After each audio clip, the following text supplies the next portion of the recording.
અનુભૂતિ થાય છે. એટલે ભાગવતી યાત્રા બને તો પછી જગત ન રહેતા જગદીશનું સ્વરૂપ બની જાય છે. એટલે ભાગવત મારા તમારા જીવનની અંદર આવી ભવસાગરની યાત્રા આપણે જે કરીએ છીએ એને અટકાવે છે. અને ભાગવતી યાત્રાના શ્રી ગણેશ કરાવે છે. એ ભાગવતી યાત્રાની અંદર ભગવાન જુદા જુદા સ્વરૂપે પ્રગટ થાય છે કે જે આપણે કથાના ક્રમની અંદર ભગવાનના આ બધા સ્વરૂપોને આપણે પ્રગટ કરી રહ્યા છીએ. ત્રીજા સ્કંદની અંદર ભગવાન વરાહ પ્રગટ થયા, કપિલ પ્રગટ થયા. ચોથા સ્કંદની અંદર ધ્રુવજીને દર્શન દેવા માટે ભગવાન હરિ પધાર્યા. દક્ષના યજ્ઞની અંદર બ્રહ્મા, વિષ્ણુ અને મહેશ ત્રણેય પધારીએ અને ત્રણેય પોતાની એકાત્મકતા છે જગતને બતાવી કે મારી અંદર કોઈ પણ પ્રકારના ભેદ ન કરશો. બ્રહ્માના રૂપે હું સર્જન કરું છું, વિષ્ણુના રૂપે પાલન કરું છું અને રુદ્રના રૂપે નિર્વાણ આપું છું જગતને.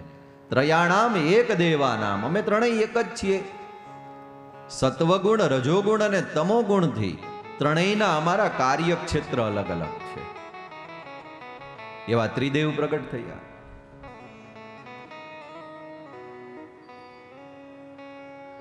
દત્ત, દુર્વાસા અને ચંદ્રમા પ્રગટ થાય છે ભાગવતના ચોથા સ્કંદની અંદર. અત્રિ અને અનસૂયાને ત્યાં એ બ્રહ્મા, વિષ્ણુ અને શિવ એના અંશ છે. દત્ત, દુર્વાસા અને ચંદ્રમા. દત્ત રૂપે ભગવાન વિષ્ણુ છે, દુર્વાસાના રૂપે ભગવાન મહાદેવજી છે અને ચંદ્રમાના રૂપે ભગવાન બ્રહ્માજી છે. ભગવાનના અંશાવતારની કથાઓ આવે છે ભાગવતમાં, કલાવતારની કથાઓ આવે છે, પૂર્ણાવતારની કથાઓ આવે છે, અંશાંશાવતારની કથાઓ આવે છે. કહેવાનો અર્થ એટલો કે જે ભવસાગરની યાત્રાને બંધ કરે ને ભાગવતી યાત્રાને પ્રગટ કરે એના જીવનની અંદર ડગલે ને પગલે પછી ભગવાન કોઈ નહીં કોઈ રૂપે આવે. એને બંધન નથી કે હું આમ જ આવું, એને ઈચ્છા થાય ને એમ આવે. પણ આપણે જો ભાગવત સાંભળેલું હશે તો આપણને આવનારો ભગવાન છે ને સમજાઈ જાહે ને ઓળખાઈ જાહે. બે વાત છે. ભાગવતને સાંભળીએ એટલે ભગવાન આપણને સમજાય અને સમજાયેલો ભગવાન આવે એટલે આપણને ઓળખાય. હાવ સીધી સાદી વાત. ભાગવત સાંભળવાનું હું કામ ભાઈ? તો કે ભગવાનને સમજવા માટે.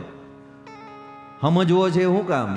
તો કે જે સાંભળે છે એના જીવનમાં વેલા મોડો એ આવે છે. આવ્યા પછી કદાચ જો આપણે ઓળખીએ નહીં તો પાછા ચૂકી જાય, આવીને જતા રહ્યા, લે અમને તો ખબર ન પડી. એવું ન થાય એટલે સુતપુરાણી મહારાજ, સુખદેવજી મહારાજ છે પેલા ભાગવત શ્રવણ કરાવે છે કે ભાઈ તમે સાંભળો છો ને એટલે તમારા જીવનમાં આવવાનો જ છે એ. એટલે પેલા સમજી લ્યો નિરાતે બેહીને. ભગવાનને સમજવાની પ્રક્રિયા 7 દિવસની અંદર એટલે ભાગવતની કથા. અને પછી જેને જેને સમજાણો છે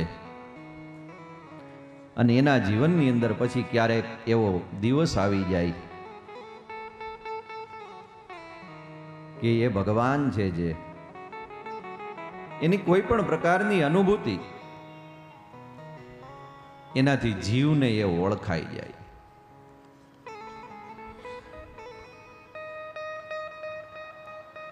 અને એ ભગવાન છે એ મને ને તમને આપણા જીવનની અંદર 3 રીતે આવે. ભાગવતકાર એવું કહે છે ભગવાનને આવવાના પ્રકાર, રસ્તા. કાં તો ભગવાન છે એ નામના સ્વરૂપે આવે. એના કોઈના જીવનની અંદર સ્વરૂપના રૂપે ભગવાન સ્વયં, જેને સાક્ષાત્કાર પણ કહી શકાય કે શાસ્ત્રની અંદર વર્ણન કર્યું છે એવો ભગવાનની અનુભૂતિ થઈ ગઈ. મીરાબાઈને અનુભૂતિ થઈ ગઈ, નરસિંહને અનુભૂતિ થઈ ગઈ, તુકારામને અનુભૂતિ થઈ ગઈ.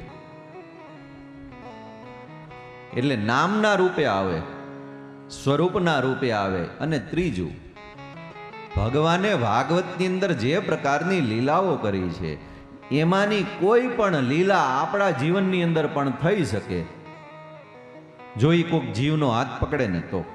અને એટલા માટે આપણે ઘણીવાર એવું કહેતા હોય, ખરેખર આ સંસારની અંદર અટવાઈએ ત્યારે આપણે એમ કહીએ કે ભાઈ આમાં અમે તો હારી ગયા હતા, થાકી ગયા હતા, નાસીપાસ થઈ ગયા હતા, પણ ભગવાન કોક રૂપે આવ્યો અને અમને ઉગારીને જતો રહ્યો. એ જ ભગવાનની લીલા.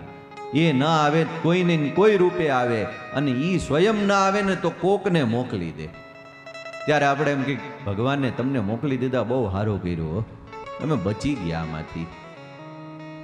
જેણે ભાગવત સાંભળ્યું છે, જેણે ભગવાનને ઓળખી લીધો છે, એના જીવનની અંદર ક્યારેક વિપત્તિના સમયે ભગવાન એવા જીવનો હાથ પકડી અને એના ઉપર કૃપાનું દાન કરવા માટે જે પ્રકારનું કર્મ કરે છે એને ભાગવતની અંદર ભગવાનની લીલા કહેવાય. એટલે ભાગવત હું તમે સાંભળીએ છીએ, ગાઈએ છીએ તો ત્રણ વસ્તુ બરાબર ધ્યાનમાં રાખવાની છે.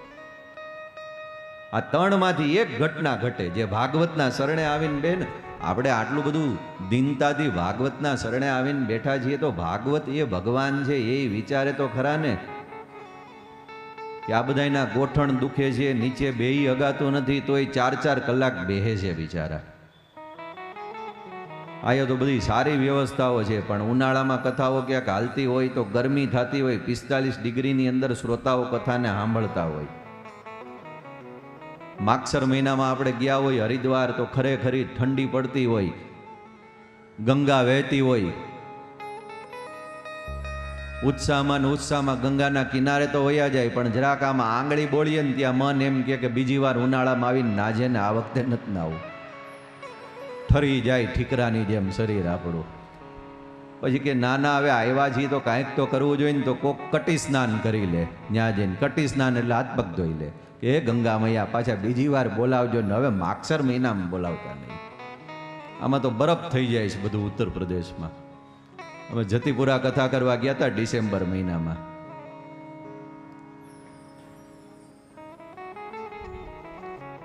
ખબર જ ન પડે કે આ દિવસ છે કે રાત, સૂર્યનારાયણના દર્શન જ નહીં ક્યાંય. અને બબ્બે ધાબળા ઓઢીને કથા કરી. વિડીયો વાળાને કીધું કે આ ભાઈ તમે કાઢી નાખો આ કથા આમાંથી. કોક કહે કે આ બધું આ આટલું બધું ઓઢીને શું કથા કરે છે, આટલી બધી સાલું તે હોય કંઈક.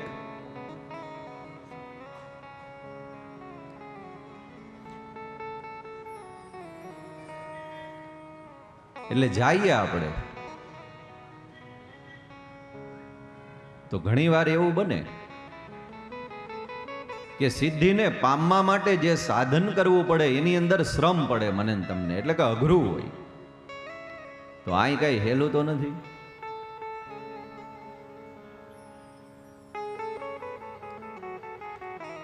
આટલી મોટી મોટી ઉંમરના શ્રોતાઓ 4-4 કલાક નીચે બેસે છે.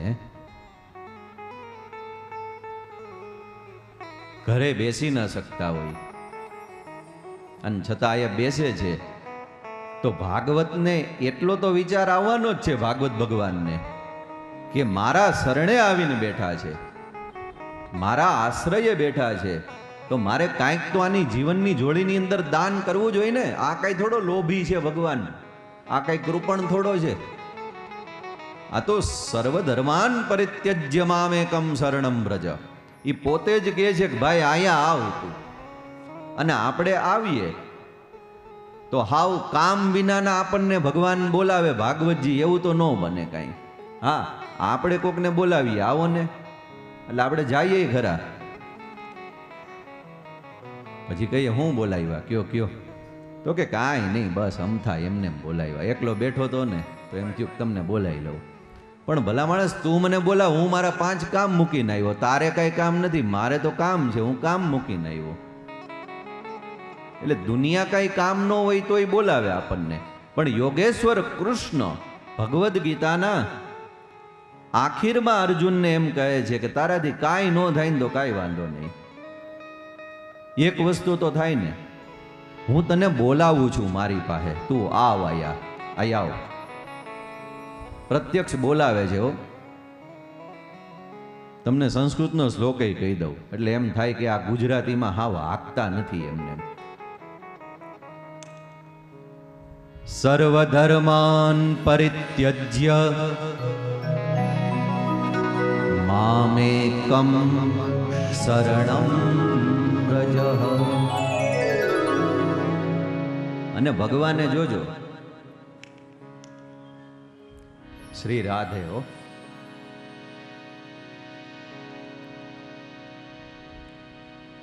બોલાવ્યા. અને ભગવાનની પાસે જવું હોય કે ભગવતીની પાસે જવું હોય તો કઈ રીતે જવાય? ધર્મને લઈને જવાય.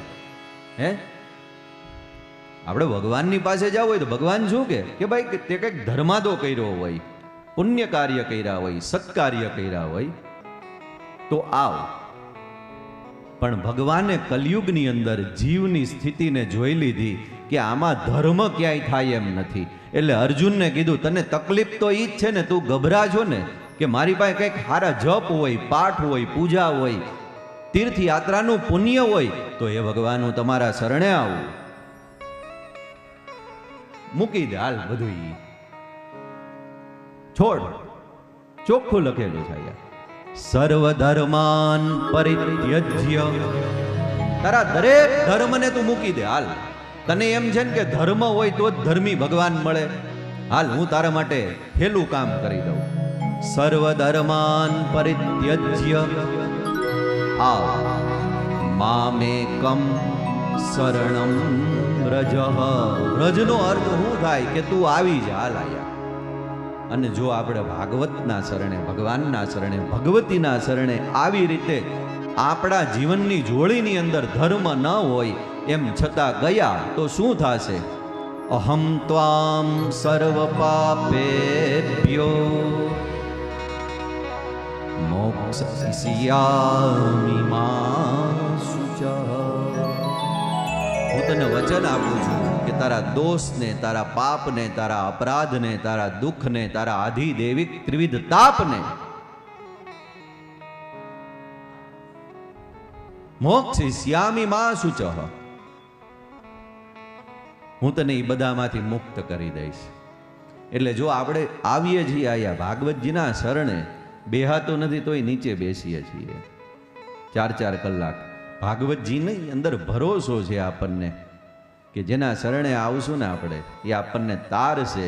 તો એવા ભગવાનના શરણે જ્યારે હું તમે આવી જઈએ છીએ તો ભાગવતજી એમ કહે છે કે હવે તમે મને સાંભળ્યા છે ને હાથ દી સુધી, તો હું તમને વચન આપું છું કે હું તમારા જીવનની અંદર ક્યારેક આવીશ. અને હું આવું ત્યારે તમે મને ઓળખી લેજો. હું 3 રીતે આવીશ. કાં તો મારું નામ તમને મળશે, નામાત્મક સ્વરૂપે આવીશ.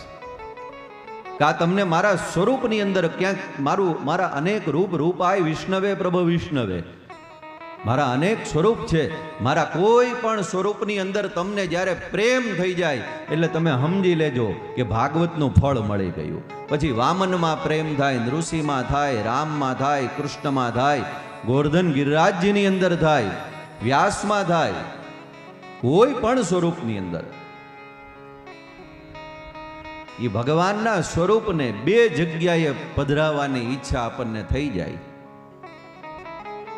એટલે સમજવાનું કે સાંભળેલા ભાગવતનું ફળ મળ્યું 2 જગ્યા. એટલે કઈ? તો કે એક આપણા ઘરે અને એક આપણા ઘટે. કારણ ઘરે આપણે ભગવાનને એટલા માટે પધરાવવાના છે, ભગવાનના એક સ્વરૂપને આપણા ગૃહ મંદિરની અંદર ઘરે. અને બીજું ઘટ એટલે આ જ મંદિર છે, આ જ મંદિર છે. તો આની અંદર એટલે ભગવાન નામના સ્વરૂપે, સ્વરૂપના સ્વરૂપે. અને ત્રીજું કોઈ પણ પ્રકારની ભગવાન લીલા કરી જાય તોય સમજવાનું કે એ ભાગવતનું ફળ છે. એટલે જે ભાગવતને સાંભળવાની સાધના કરે છે, આ તમારી સાધના છે 7 દિવસ માટેની. ભાગવતજીની અંદર દ્રઢ ભરોસો રાખીને કે ભગવાન તે બોલાવ્યા અને અમે તારા શરણે આવ્યા છીએ. તારા ગુણ એવા છે કે જે ગાતા ગાતા હે ગોવિંદ જીવ ભવસાગરને તરી જાય છે. માટે ગુણ ગવાય છે આદિ અનાદિથી. સતયુગની અંદર ગવાણા, ત્રેતામાં ગવાણા, દ્વાપરમાં ગવાણા અને કલિકાલની અંદર પણ ગવાય છે. અને આ ગુણને સાંભળતા સાંભળતા કોક કોક ભગત પ્રગટ થઈ જાય. જ્યારે તુલસી, મીરા, તુકારામ, કોઈ બોડાણા જેવો ભગત પ્રગટ થઈ જાય તો પછી શું થાય છે સાહેબ? સમજવાનું કે જીવનભર ભાગવતને સાંભળીને એ ભગવાનના દ્વાર સુધી જતો હોય, પણ જો અંત સમય આવે ને એ જઈ ન શકે ને તો ભગવાન એને એમ કહે કે હાલ હવે હું તારી હારે આવું. એવો સરળ અને સહજ ભગવાન છે, માટે ગુણ ગવાય છે અહીંયા.